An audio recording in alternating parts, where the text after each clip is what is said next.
السلام عليكم ورحمة الله وبركاته. الفاتحة. أعوذ بالله من الشيطان الرجيم. بسم الله الرحمن الرحيم. الحمد لله رب العالمين الرحمن الرحيم مالك يوم الدين. إياك نعبد وإياك نستعين. اهدنا الصراط المستقيم صراط الذين أنعمت عليهم غير المغضوب عليهم ولا الضالين آمين.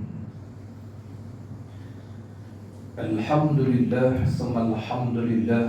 الحمد لله رب العالمين، والصلاة والسلام على سيد الأنبياء والمرسلين سيدنا ومولانا محمد وعلى آله وأصحابه أجمعين. اللهم ربنا اشرح لنا صدورنا. اللهم ya Allah, lapangkanlah dada kami, wa yassir lana umurana, dan permudahkan segala urusan kami, wahlul 'uqdatam min lisanina yafqahu qawlana, dan bukalah simpulan lisan kami. Allahumma inna nas'aluka ilman nafi'a. Ya Allah, kurniakan kepada kami ilmu yang bermanfaat, wa rizqan wasi'a, dan rezeki yang luas, wa amalan mutaqabbala. Amin ya rabbal alamin. قال الله تعالى في القرآن الكريم: أعوذ بالله من الشيطان الرجيم وأقيموا الصلاة وآتوا الزكاة. Para hadirin jamaah yang dirahmati Allah Subhanahu wa taala, alhamdulillah. Hari ini kita sambung lagi tajuk bincang kita dalam kitab Bahrul Madhi, kitab syarah kepada Mukhtasar Sahih At-Tirmidzi. Imam Tirmidzi menghimpunkan beberapa hadis sahih, kemudian dipilih hadis-hadis itu disyarahkan oleh Syekh Idris Abdul Rauf Marbawi, namanya Bahrul Madhi. Dalam kitab ini saya memilih juzuk yang kedua daripada kitab ini, bicara tentang solat. Kita berada pada hadis yang membicarakan tentang sembahyang qada. Pertamanya, wujudkah sembahyang yang dinamakan qada? Yang keduanya, adakah berdosa orang yang meninggalkan sembahyang itu, sama ada sengaja ataupun tak sengaja.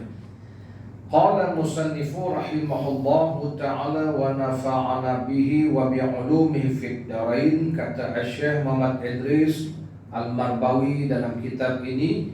Hari ini kita baca bab 16, kita dah baca bab 17. Bab ke-16 saya ulang balik. Sahabat kata Syekh Marbawi, babu ma ja'a fin naumi 'anis salah. Ini bab yang telah datang pada menyatakan tidur. Orang yang tertidur daripada sembahyang, dia tidur sampai tinggal sembahyang, apakah hukumnya? Qala Imam Tirmidzi wa an Imam Tirmidzi an Abi Qatadah qala, daripada Abi Qatadah kata beliau, zakaru lin Nabi sallallahu alaihi wasallam naumahum 'anis salah. Zakaru lin Nabi, sahabat-sahabat ni mengadukan perihal bagaimana mereka ni tertidur sampai tertinggal sembahyang. Tidur sampai tinggal sembahyang. Barangkali tengok bola malam tadi ke apa ni, umpamanya. Lalu tak sembahyanglah pagi itu. Lalu faqala, sabda Nabi, innahu laysa fin naumi tafritun, innama tafritu fil yaqazah. Sabda Nabi bahwasanya tidaklah dianggap melampau-lampau orang yang tinggal sembahyang dengan sebab tidur. Sesungguhnya yang dianggap melampau ni fil yaqazah, waktu jaga tak sembahyang ni, ini melampau. Fa'idha nasiya, kemudian Nabi mengajar sahabat-sahabat, apabila nasiya ahadukum salatan, maka kalaulah seorang tu lupa sembahyang, lupa dengan sebab nama tidur ataupun dengan sebab lupa, falyusalliha, maka hendaklah dia sembahyang bila dia teringat. Kalau dia jaga tu terus sembahyang. Kalau dia tadi lupa, teringat, terus sembahyang. Maka di sinilah timbul perbincangan, ada ke tidak sembahyang qada. Soalan yang di hadis ini pertama membincangkan soalan tadi, dia tertidur sampai tertinggal solat, habis solat. Maka Nabi kata ini bukan tafrid. Tafrid ni melampau-lampau. Jadi Nabi sebut yang dianggap melampau ni tidak tidur, jaga, dalam keadaan jaga tapi sengaja tinggal sembahyang, itu dianggap melampau, berdosa besar. Menunjukkan orang yang tertidur sampai terlupa sembahyang dimaafkan. Tetapi Nabi beritahu lagi, kalau dia dah bangkit, sembahyanglah. Menunjukkan dia kena sembahyang juga. Kalau masih ada waktu, dipanggil sembahyang itu tunai, adaan. Tapi kalau dah habis waktu, kena sembahyang juga, dipanggil qadaan. Itu namanya qada. Qada ni adalah orang sembahyang luar waktu. Cuma dalam hadis ni Nabi tak kata qada. Cuma Nabi kata kalau dah jaga tu sembahyanglah. Di sinilah timbul perbincangan, ada ke tak ada qada, sebab Nabi tak kata sembahyang qada, Nabi suruh sembahyang je. Tapi kita fahamlah di dua waktu qada lah. Nabi tak kata qada, Nabi suruh sembahyang. Habis tu waktu dah habis, qada lah namanya. Nabi tak kata qada, Nabi kata pergi sembahyang. Jawapannya sembahyanglah luar waktu. Luar sembahyang luar waktu. Habis tu dah luar waktu, namanya qada lah. Itulah nama dia. Jadi pakat suruh sembahyang, cuma berselisihnya nama je. Jadi dia kata tak ada, kita kata ada. Yang penting sama-sama bangun lambat sembahyang, tu je. Kerana itu dalam ilmu fiqh menyebut qada dalam sembahyang qada, hukumnya tak wajib, sah. Contoh sekarang ni pukul berapa ni? Pukul 1 dah. Dia pun aku solat fardu subuh 2 rakaat kerana Allah, tak sebut tunai, memang bukan tunai dah di waktu dah. Sah, itulah qada. Kalau dia tak sebut qadaan pun sah juga. Sebab memang dah habis waktu, namanya qada. Jadi menyebut adaan itu ataupun qadaan, hukumnya hanya sunatnya. Main zuhur ni kan, masuk zuhur kan, belum zuhur lagi. Sikit lagi masuk zuhur, kita pun niat aku solat fardu zuhur 4 rakaat tunai, memang dalam waktu lah. Tapi kalau yang nak semalam punya tu, Allah tahu, tak sebut pun Allah tahu semalam punya zuhur malam tak payah.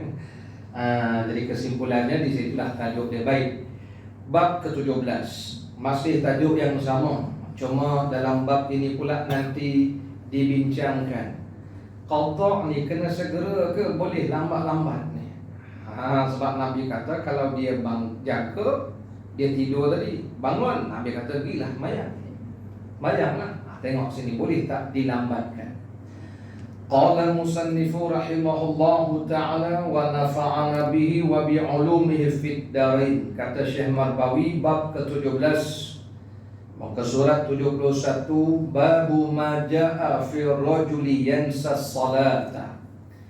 Bab yang telah datang ia pada menyatakan lelaki, bila sebut lelaki masuk dah orang perempuan, yang lupa ia akan sembahyang. Ini cerita lupa, termasuklah orang tidur. Wa an Imam Tirmidzi an Anas bin Malik qala qala Rasulullah sallallahu alaihi wasallam man nasiya salatan falyusalliha idza dzakaraha, hadisun hasanun sahih. Daripada Sayyidina Anas bin Malik radhiyallahu anhu katanya, Telah bersabda Rasulullah sallallahu alaihi wasallam, barang siapa, maknanya sesiapa lupa ia akan sembahyang, maka hendaklah dia sembahyang apabila ingat ia akan dia. Tadi dia lupa, kalau dia ingat masih dalam waktu, segeralah sembahyang, dinamakan sembahyang tunai. Tapi kalau dah habis waktu baru teringat, sembahyanglah, dinamakan qada, kerana dah habis waktunya. Itu kalau sekiranya dia lupa, termasuklah kalau dia tertidur. Jadi hadis yang pertama tu sebut man nama, siapa yang tidur. Yang ni siapa yang lupa. Jadi dua keadaan ini dianggap tidak melampau. Pertama dengan sebab lupa, yang kedua dengan sebab tertidur. Lain dari itu tak dibenarkan tinggal, dianggap melampau. Kata Syekh Marbawi, ketahuilah kiranya ya saudaraku, barang siapa lupa ia akan sembahyang atau tertidur. Ini dua keadaan. Pertama lupa, yang kedua tertidur, hingga luput waktu, maka wajiblah qadanya. Wajib dia kena laksanakan sembahyang tadi bila dia dah bangkit, bila dia dah teringat. Cuma nanti bincangnya wajib ni, wajib segera ke? Boleh kita lambat-lambatkan, tapi nak sebut kena buatlah sembahyang tu. Kalau begitu macam mana sembahyang yang 2 bulan, 3 bulan lepas tertinggal tu? Sama jugalah, kena juga sembahyang juga. Masa mula-mula dulu lupa ataupun tertidur, kenalah tunaikan. Kalaulah hadis ini menyebutkan orang tidur pun kena tunaikan sembahyang bila dia terjaga, bagaimana kalau dia sengaja tinggal? Lebih lagi lah kan. Kenalah tunaikan. Okey. Baik, wajiblah qada, wajib dilaksanakan dengan dalil hadis yang dikeluarkan oleh Imam Tirmizi. Hadisnya kita dah baca tadi. An Anas ibn Malik qala Rasulullah sallallahu alaihi wasallam, man nasiya salatan falyusalliha idza dzakaraha. Diriwayatkan daripada Sayyidina Anas bin Malik, kata beliau, telah bersabda Rasulullah sallallahu alaihi wasallam, barang siapa lupa ia akan sembahyang, maka hendaklah sembahyang ia apabila ingat. Bila dia ingat, dia teringat, sembahyang Nabi. Maka di sinilah ulama-ulama mengambil faham, kalau orang yang lupa pun Nabi kata sembahyanglah bila dia ingat. Macam mana kalau orang yang sengaja? Maka lebih-lebih lagi lah dia kena laksanakan sembahyang tu bila dia tahu dosa besar ni, kena sembahyang. Okey. Baik, kata Abu Isa Tirmizi, dan hadis ini ada riwayat pada bab ini daripada Samurah dan daripada Abi Qatadah. Dan bermula hadis Anas ini, hadisnya bertaraf hasan lagi sahih. Maksudnya bukan Sayyidina Anas dia cerita, Samurah pun sebut benda yang sama, Abi Qatadah pun sebutkan perihal hadis yang sama, berhubung dengan orang yang lupa, orang yang tertidur. Nabi suruh sembahyang bila dia ingat, bila dia jaga. Para jemaah yang dirahmati Allah Subhanahu wa taala, maka nak sebut di sini perbincangan tentang sembahyang yang tertinggal ni bukan benda kecil. Dah disebutkan sejak zaman Nabi kita sallallahu alaihi wasallam lagi. Supaya kita ni kena hati-hati. Sebab esok awal-awal yang disoal apa dia? Sembahyang cukup ke tak cukup? Bukan tanya sembahyang tak sembahyang, tanya sembahyang kita ni sejak balik ni cukup ke tak cukup. Kalau tak cukup, kena bagi cukup. Kena bagi cukup sembahyang-sembahyang yang tertinggal tu. Besok dia soal kita. Bukan saja dia soal sembahyang tak sembahyang, dia soal sembahyang tu cukup tak cukup. Satu, yang kedua dia soal sembahyang tu betul ke tak betul. Betul tak sembahyang kita? Baik itu dipanggil, ada istilah fawailul lil musallin, celaka orang sembahyang. Sebab apa?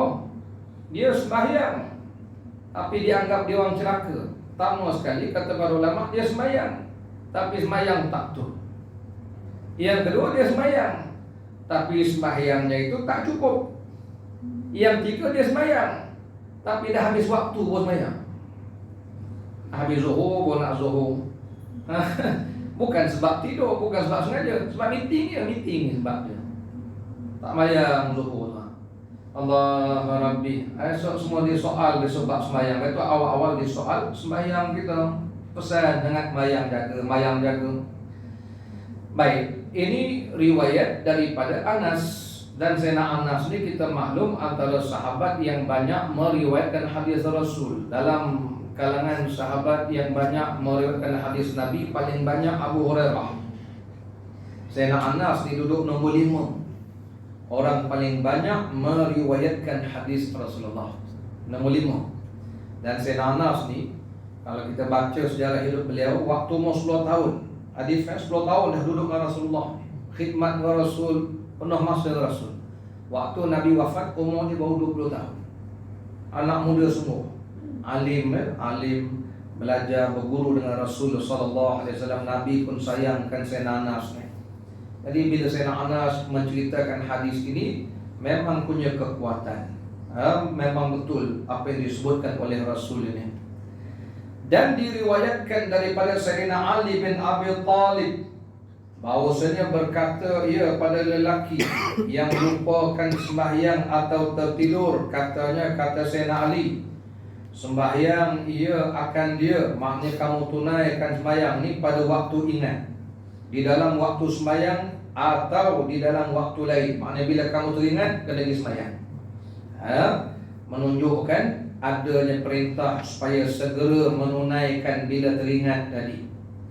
Dan inilah juga qaul pendapat Imam Ahmad bin Hanbal dan Ishaq bin Rahuyah. Imam Ahmad ini kita maklum antara pengasas mazhab Hanbali. Imam Ahmad bin Hanbal.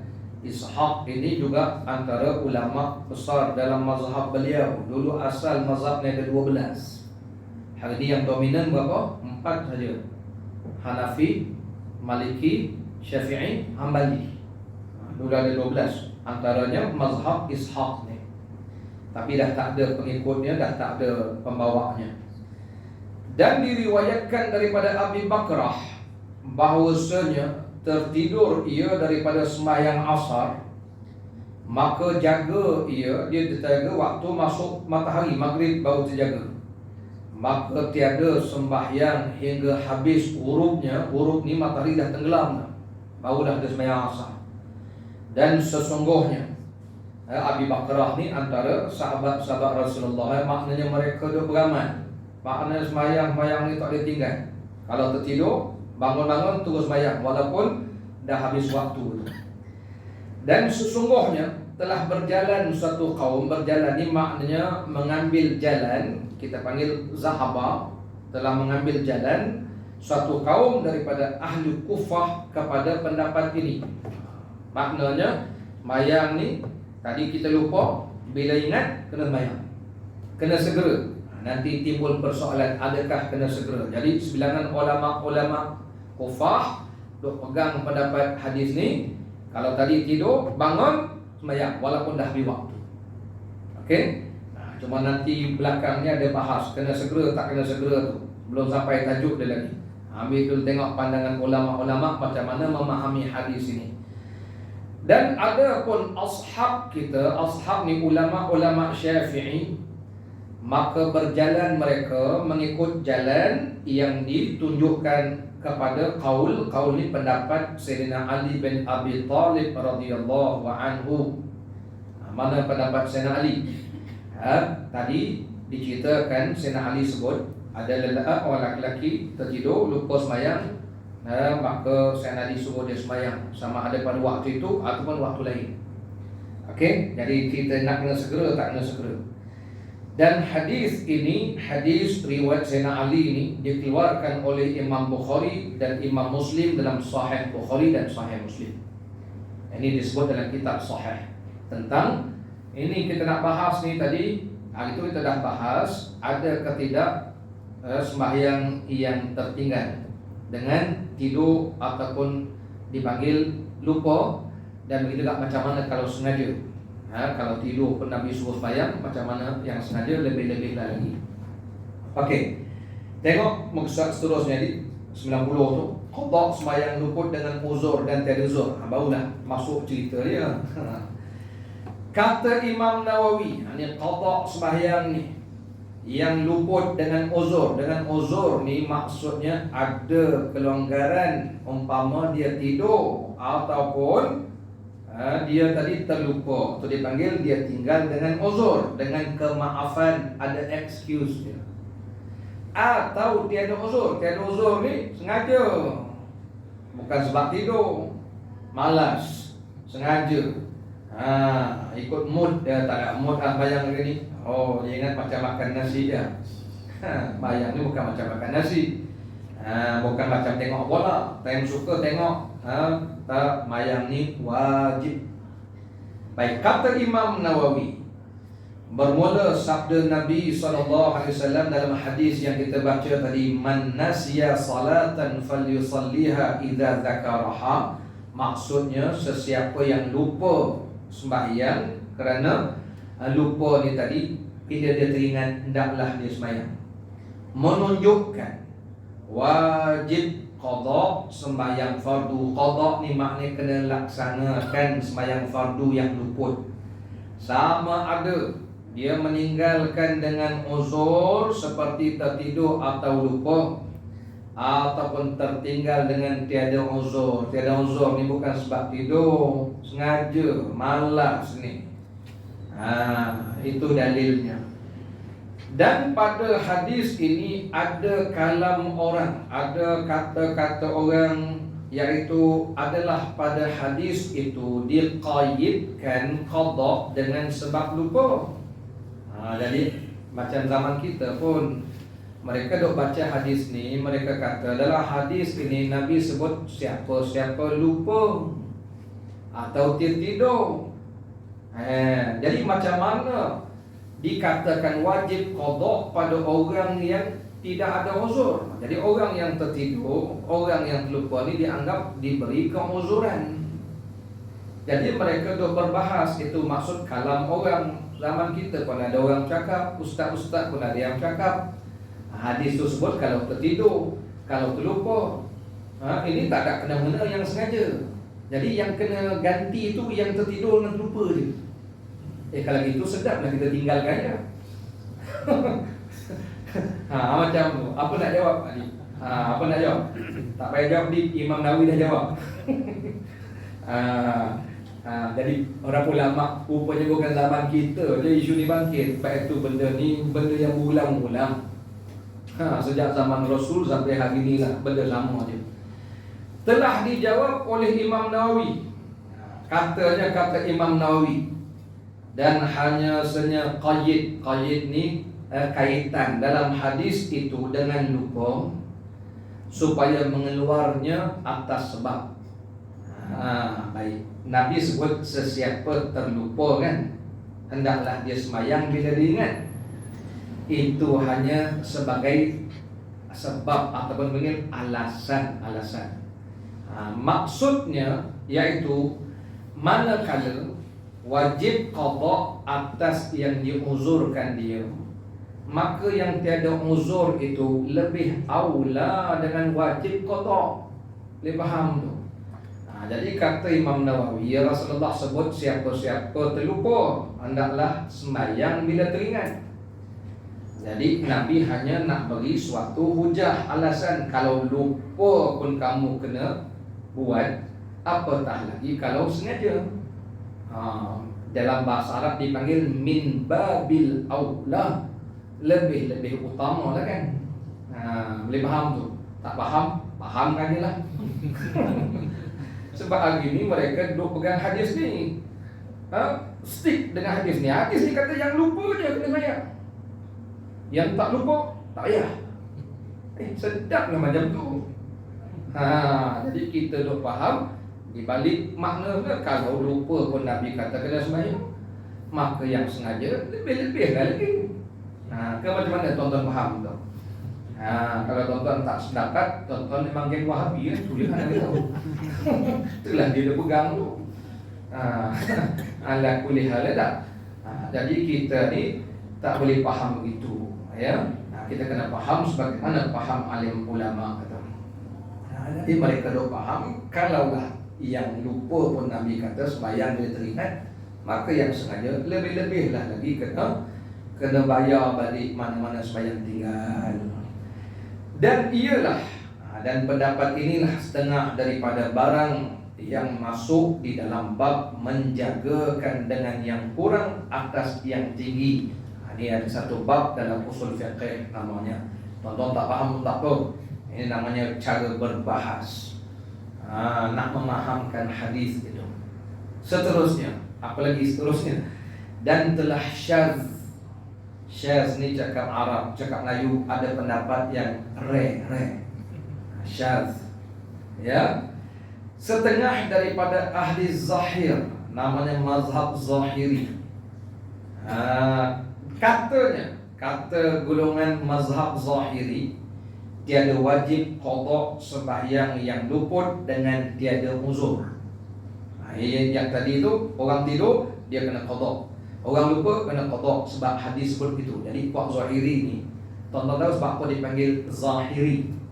Zahiri ni dia baca ikut teks. Contoh, sebab tu kami tak panggil Wahabi ni sebagai Wahabi saja. Mereka ni lebih kepada pahaman zahiri. Zahiri ni macam ni tuan-tuan ya. Dalam Quran Allah sebut hurrimat alaikumul maitah waddam walahmal khinzir. Diharamkan kamu makan bangkai, makan darah dan makan daging khinzir. Jadi zahir ayat sebut haram makan daging, makan kuah tak apa. Daging babi yang haram, lemak tak apa, tulang pun tak apa. Jadi bolehlah masuk dalam ajinomoto. Itu nama zahir sebab ayat tu kan sebut diharamkan makan daging khinzir. Jadi kalau daging tu masak sup, makan sup dia tak apa. Itu nama zahir. Allah. Ada satu ustaz mengajar dekat Gombak. Jemaah mengadu kat saya, macam mana ustaz? Ini nama puak-puak zahiri. Satu. Yang kedua, dia mengajar, dia kata diharamkan makan, bawa semayang tak apa daging babi. Daging pening kita. Babi betul. Itu yang nak bincang kat kabinet pasal tu. Geng zahiri belaka. Tak faham lah Allah Rabbi nama zahir. Jadi papa zahir ni dia baca hadis tadi kan. Hadis tersebut siapa-siapa lupa, siapa-siapa tidur je. Jadi yang sengaja tak payah. Jadi bapak ni pak zahiri tu sekarang dipanggil Wahabi ya. Ala kulli hal. Jadi kalau jumpa dengan golongan ni, tuan-tuan senyum je lah. Tak payah bahas. Kita faham dah tadi. Sebab bahas dengan dia pun tak jumpa kunci dia. Maksudnya dia tetap dengan pegangan dia. Nabi kata yang lupa saja. Ikut kau lah. Yang penting aku tak tinggal bayang. Tu dia. Tu bahas-bahaskan. Lama agak sama-sama tak bayang. Elok lah kawan. Dan katanya, kata golongan zahiri, tiada wajib qada sembahyang luput dengan tiada uzur. Jadi yang sengaja ni tak payah qada dia kata. Ini pun dah ada zaman kita ni. Rupanya mereka ikut pahaman Daud Zahiri. Dan katanya lagi bahawa qada itu lebih besar daripada keluar dari bala maksiat dengan qada. Dia kata hadis sebut orang lupa je kena qada. Jadi kalau kita sengaja qada, kita ni bid'ah. Ini balak yang lagi besar. Dia anggap kita lawan hadis Nabi pula. Kalau begitu budak-budak yang tinggal semayang ini kata, bagus juga ajaran ni. Dia nak tinggal tak kodok-kodok sudah. Dia lupa besok Allah tanya, semayang kenapa tak cukup? Kan Allah tanya mula-mula semayang, bukan tanya semayang tak semayang. Allah tanya cukup tak cukup mayang kita selama ni. Ditanya Tuhan besok, cukup tak cukup mayang? Daripada jak balik. Sebab itu kan tugas utama kita. Tugas utama hidup dunia ni semayang. Ingat baik ni. Bukan kerja pejabat tugas utama. Sebab kerja pejabat tu sampingan dia. Semayang ni tugas utama kita ni. Allah Rabbi. Boleh faham tu? Jadi bagi puak-puak Zahiri, baca balik tadi hadis, bahasa dia tu pusing bahawasanya qada itu orang yang tinggal sengaja dia qada lebih besar daripada maksiatnya, besar maksiatnya. Daripada keluar bala maksiat dengan qada. Dan ini salah, kata Imam Nawawi, pendapat ini salah daripada orang yang mengatakannya, dan tambah sikit bodoh daripada tulis itu saya baca dia. Wallahu a'lam bissawab. Tapi dalam kita Arab kita kata betul, dia kata jahil. Lembut sikit lah. Jadi kena baiki ni, bukan bodoh, jahil. Ala kulli hal, tayyib. 91. Qada ni nak kena segera ke boleh ditambat-lambatkan? Kata Imam Nawawi, bermula kehasilan mazhab. Maksud kehasilan apa yang telah diputuskan dalam mazhab para ulama, bahawasanya apabila luput akan dia sembahyang ni tadi oleh satu fardu, wajib qadanya. Ini kita dah faham dah tadi. Wajib qada ni tuan-tuan boleh baca dengan dua maksud. Satu, qada dengan maksud habis waktu. Yang kedua, qada maksudnya kena buat, laksanakan. Sebab tu dia panggil qada hajat, tunaikan hajat. Qada hajat ni bukan buang air besar. Sebenarnya qada hajat ni maksudnya buangan, dipanggil menunaikan, tunaikan, laksanakan. Orang Arab panggil qada. Ya, itu maksud qada. Qada ni maknanya kena laksanakan. Sama ada dalam waktu ke luar waktu ke, itu kena qada. Jadi boleh faham dua di situ. Satu, kalau dah habis waktu, kita kena laksanakan juga sembahyang tadi, sama ada tinggal dengan lupa ataupun tinggal dengan sengaja. Itu maksud kena qada, kena laksanakan. Ataupun dipaham qada dengan makna yang kedua, dah habis waktu. Itu qada juga. Ya, orang Arab bila sebut qada, dia tengok pada bahasa yang dia pakai, apa maksud qada. Sila qada kan, qada maknanya tolong buat. Tempat qada, lepas tu datang istilah dulu-dulu, ia qadiyal hajat, nak menunaikan hajat. Tuan-tuan pun sadar dulu kat jemputan kahwin dulu kan, ia qadiyal hajat. Kita kata bila pula dia nak buang air ni, menjemput kita pula qada hajat. Tak, dia nak tunaikan hajat, dia nak langsungkan perkahwinan. Dia kalau tuan-tuan perasan kat jemputan orang dulu-dulu lah, kemudian ditukar walimatul urus dalam walimah. Walimah urus ni maknanya arus tu pengantin, walimah maknanya makan kenduri. Jemput makan kenduri. Dulu dipanggil qada hajat. Cuma kemudian qada hajat tu kemudian orang guna pula untuk buang air. Gimana? Qada hajat. Sebab orang dulu sopan sikit. Gimana? Berak. Orang asam tu maksud dia punya bahasa lembut, qada hajat lah. Qada hajat tu makna tunaikan. Qada makna tunaikan hajat. Waktu kalau orang minta kita postkan orang minta kita foto state, kita tangguh waktu teringat. Gimana kan? Nak qada hajat. Apa hal buat kertas? Yalah, aku nak tunaikan hajat ni, foto state ni tadi terlambat. Itu nama qada hajat. Tapi kalau tuan-tuan cakap kat jabat, orang faham lain kan. Itu nama qada hajat. Tadi dah suruh foto state, pergi surau dulu, balik pun teringat. Itu nama dah habis waktu. Qada hajat. Tak pernah cerita qada. Baik, nak kena segera ke boleh lambat-lambat ni? Baik. Dan jika luput dengan uzur, itu jawapan dia. Kata Imam Nawawi, jika luput dengan uzur, sunat qadanya, sunat kita tunaikan atas bersegera. Dan harus maknanya boleh kita takhirkan, lambatkannya atas kaul pendapat yang sahih. Ini dalam mazhab Syafi'i. Jadi Nabi sebut siapa-siapa terlupa atau tertidur, itu maksudnya dia tinggal sembahyang dengan uzur, maka sunat segerakan. Sunat segerakan. Tetapi boleh, harus maksudnya tak salah kalau dia lambatkan atas pendapat yang sahih. Mana ambilnya kata tak apa lambatkan, diambil dalam satu peristiwa. Satu hari Rasulullah dan para sahabat pergi perang, balik perang ke penatan. Jadi ditugaskan seorang sahabat ni, bila mereka penat dalam perang, balik perang, kemudian naik jalan kaki pula, naik kenderaan penat. Sampai di satu tempat, mereka berhenti, transit sekejap, berehat. Ditugaskan seorang sahabat ni supaya berkawal, nanti subuh gerakkan bangkit. Agaknya kawan yang berkawal ni tadi dia menyanda dengan dia pun lena sampai kesiangan. Siang dah masa itu, bangkit matahari terbit. Ada riwayat kata matahari tak terbit lagi, Allah tahan matahari. Ada riwayat kata matahari terbit dah. Ya. Jadi bila matahari dah terbit, ambil dah matahari terbit, Rasulullah marah. Tapi nampak kawan ni pun letih juga, tertidur, suruh kawan tidur dia.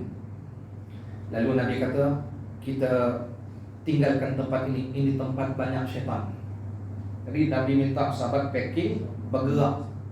Agak lebih kurang berapa jarak tu, mereka berhenti sembahyang subuh. Situlah ulama ambil faham Rasulullah sendiri suruh bergerak dulu, sebab tempat ni banyak syaitan sampai tak bangun-bangun. Banyak syaitan. Nabi kata sini, kita gerak dulu. Itulah hujah para ulama. Rasulullah tidak segera kerana ditinggalkan itu tanpa sengaja, dengan sebab tertidur, itu namanya dengan uzur. Di situlah dia ambil faham, kalau tinggal dengan tak sengaja, dengan uzur, boleh kita lambatkan sikit qadanya. Walaupun ambil sehari 2 hari boleh lagi, sebab tinggal itu dengan uzur. Dan dihikayatkan daripada Imam Al-Baghawi dan lainnya akan satu wajah, bahawa tiada harus, dia tak boleh juga kata Imam Baghawi. Tapi kita ambil pendapat yang sahih lah, kata boleh, tapi dengan syarat sembahyang itu ditinggalkan tanpa sengaja. Dan ini yang kedua, dan jika sembahyang itu luput dengan tiada uzur, sengaja dia, malas dia, wajib qadanya atas segera. Kena segera. Inilah kaul pendapat yang asah, yang paling tepat. Ya, kena segera juga. Ya, itu sebabnya jangan tinggal sengaja. Kalau tinggal sengaja, sebab itu kan fardu wajib. Mana boleh tinggal sembahyang? Jadi soal oleh Allah Ta'ala, soal apa tinggal? Sebagaimana disebutkan dalam satu firman Allah, besok hari akhirat ada orang masuk neraka saqar. Malaikat tanya, ma salakakum fi saqar? Pasal apa masuk neraka ni? Kata mereka, lam nakum minal musalli, dulu kat dunia kami tak mayang. Ngaji tak mayang, masuk neraka saqar. Malah malaikat, apa masuk sini ni? Malaikat bukan suka orang masuk neraka ni. Malaikat tanya, ma salakakum fi saqar? Pasal apa kamu boleh masuk saqar? Kata mereka, dulu kami tak semayang. Allah Rabbi. Jadi jangan tinggal kecuali uzur, tak apa. Sebab tu kalau uzur dengan sebab tua, semayang tetap kena semayang. Dengan sebab sakit tetap kena semayang. Tak boleh berdiri, duduk. Tak boleh duduk, baring. Baring pun dah tak larat dah, dengan biji mata tetap semayang. Main pakai syarat mata je, kelip-kelip gitu kan, semayang tetap semayang. Ya, Allah Rabbi. Kalau tak boleh tak dipanggil dengan hati. Betul ada orang yang koma pendekan semayang. Allah, almarhum tuan guru ni Aziz kan, jangankan kata sembahyang fardu, tahajud pun dia bangun.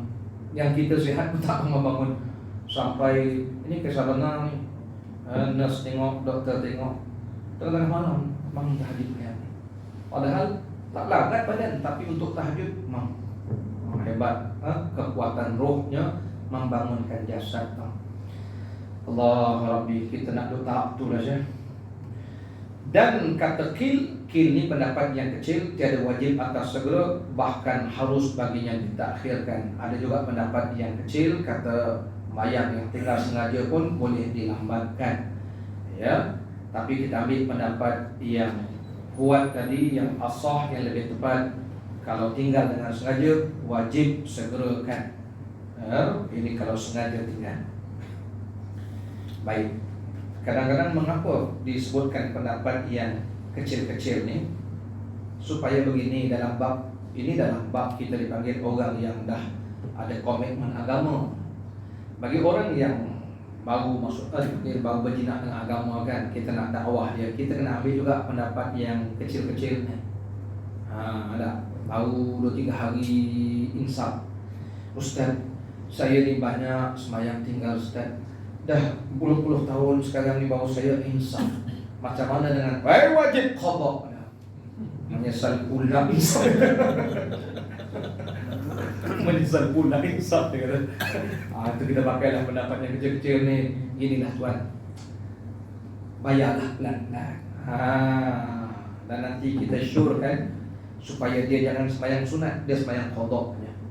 Sebab kalau dia sembahyang qada, pahala sunat tu dapat kat dia juga. Jadi pesan kat dia, bayarlah sikit-sikit ansur-ansur. Allah kan Maha Penyayang. Sambil-sambil tu taubatlah kepada Allah Ta'ala. Macam mana saya nak bayar banyak sangat-sangat? Agak-agak je lah, sampailah sepuas hati kita tu. Macam mana nak buat? Beginilah, tak payah sembahyang sunat, gantikan dengan sembahyang qada ni tadi. Kerana ada satu pendapat, bila kita buat yang wajib, yang sunat pun kita dapat pahala. Dia dengar gitu, Allah lega lah. Tapi kalau kita pakai pendapat yang konservatif, Allah dia kata, menyesal pula aku tanya ustaz ni tadi, salah ustaz kata.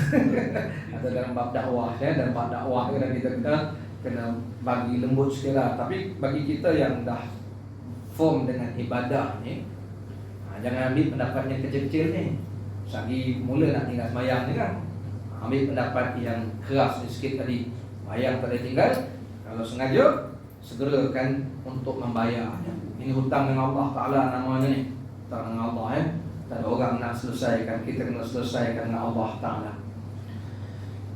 Seterusnya disebutkan kata dalam kitab Fiqh Al-Mazahib Al-Arba'ah, Al-Mazahib, kitab mazhab yang 4, wajib qada sembahyang yang luput itu dengan segera, sama ada ia luput dengan uzur atau tiada uzur.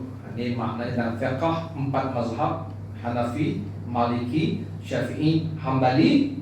Empat ni kebanyakan ulama kata kena segera qada, sama ada sembahyang itu luput dengan uzur atau tidak uzur, melainkan mazhab Syafi'i saja. Maka ialah sebagaimana kata Imam Nawawi tadi, kita dia detailkan. Kalau sengaja kena segera, kalau tak sengaja, maksudnya dengan sebab tidur, dengan sebab lupa, boleh dilambatkan.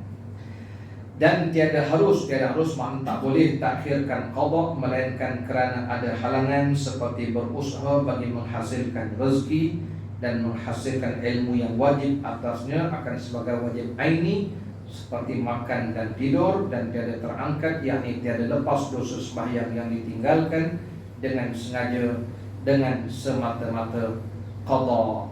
Bahkan tak dapat tiada mesti juga disertai dengan taubat. Sebagaimana tiada lepas qada sembahyang dengan semata-mata taubat, bahkan mahulah dengan qada beliau, kerana bahawasanya setengah dari syarat taubat ialah meninggalkan dosa-dosa itu. Baik, ini nak disimpulkan bahawasanya kita ni pertama pengajaran yang perlu diambil ialah jangan tinggal sembahyang. Kalau tinggal tu nanti besok Allah tanya, apa tak cukup bayang ni? Maka bayarlah sembahyang pas. Kita namanya hutang dengan Allah. Hutang dengan Allah kena bayar. Ya. Dan hutang yang lain, contoh macam puasa, dia boleh kalau mati orang tu boleh waris-waris puasa kan. Tapi sembahyang ni tak boleh tuan-tuan. Ya. Kalau tinggal puasa boleh datang, mat, aku ni nak mati mat, dah sakit teruk ni, besok kalau aku mati kau qadakan puasa aku mat. Puasa yang kita sama-sama tak puasa. Berapa hari? 3 hari. Itu sah dia qadakan, boleh. Ya. Kata empat, itu namanya qada puasa dengan wasiat. Wasiat sah. Kata mat tu, menyesal pula aku ziarah. Aku ingat kau nak wasiatkan aku tanah, kau wasiatkan puasa yang tinggal pula ya. Tapi itu puasa tuan-tuan, boleh wasiat kat orang tolong qada boleh. Tapi sembahyang tak boleh. Mat, aku nak mati mat, sembahyang aku ada tinggal banyak, kau tolong qadakan tadi kan. Puasa boleh qada, boleh orang tolong qadakan. Lepas mati ni Haji pun boleh orang buat badan lepas mati. Zakat pun boleh orang tolong bayarkan. Dia zakat perniagaan banyak tak bayar, mati, waris, jangan pusat paraket dulu harta tu, ambil harta bapak, bayarkan zakat perniagaan dulu. Punya bapak dia banyak tahun tak bayar zakat perniagaan, boleh orang tolong settlekan. Sembayang tak boleh tak boleh nak sap-sap kat orang mati, tak ada. Kena buatlah kita masih hidup ni, selesaikan urusan kita dengan Allah Ta'ala, tu hutang dengan Allah. Dia kena settlekan atas dunia sebelum mati kita. Ya, dia kalau puasa, dia berapa cara kita boleh settlekan. Pertama, kita boleh settlekan dengan cara orang lain qadakkan. Tugas qadakkan puasa ni tugas waris.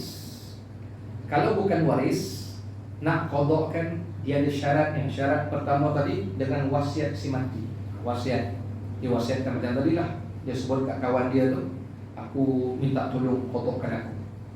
Sah dia qadakkan atas jalan wasiat tadi. Kalau dia tidak dapat wasiat, dia nak puasakan juga kawan dia tadi, dia bukan waris. Yang kedua, dia kena minta izin waris. Kalau dia buat juga tanpa izin, itu tugas waris, qadakkan puasa orang mati tu. Dia kena minta izin. Dia pun jumpa anak pak cik ni dengan ayah kamu dulu kawan baik. Ayah kamu kalau ada puasa tinggal, bolehlah pak cik tolong qadakkan. Jadi pak cik nak minta izin. Kata saya nak, alhamdulillah, ambillah semua sekali.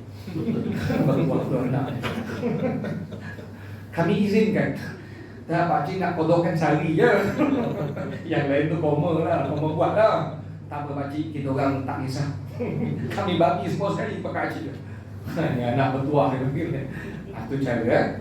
Baik, kalau anak nak qadakkan pun boleh. Ataupun cara kedua, anak nak bayarkan fidyah pun boleh. Dia tak nak qadak, bayar fidyah. Itu lebih afdal. Ambil harta si mati, kirakan berapa hari dia tak puasa, bayarkan fidyah puasa. Sah. Nak sebut tuan-tuan puasa boleh bayar fidyah ya. Bayang tak ada fidyah kan? Ni peringatan kepada kita, jangan tinggal sembahyang ya. Kalau dah tinggal tu kenalah gantikan, bayar balik hutang dengan Allah. Dan tak cukup hutang ini, disebutkan kena juga bertaubat, minta ampun lah. Sebab dipanggil hutang kita dengan Allah, itu namanya syarat taubat ialah menyesal, menyesal dan tinggalkan, gantikan benda yang lepas. Oh, bawah tu tak sebab baca. Apa tajuk bawah tu nanti ialah macam mana orang yang tinggal sembahyang fardu ni, boleh tak dia sembahyang sunat. Kita sambung siri akan datang insya-Allah. Dan nanti timbul isu pula, hadis akan datang, orang yang tinggal sembahyang ni mana nak dimulakan. Boleh tak dia tak ikut tertib dia. Siri akan datang. Wallahu ta'ala a'lam wa a'lam. Bismillah sallallahu alaihi Muhammad wa ala alihi wa sahbihi wa baraka wasallam. Alhamdulillahirabbil alamin. Taqabbalallahu minna.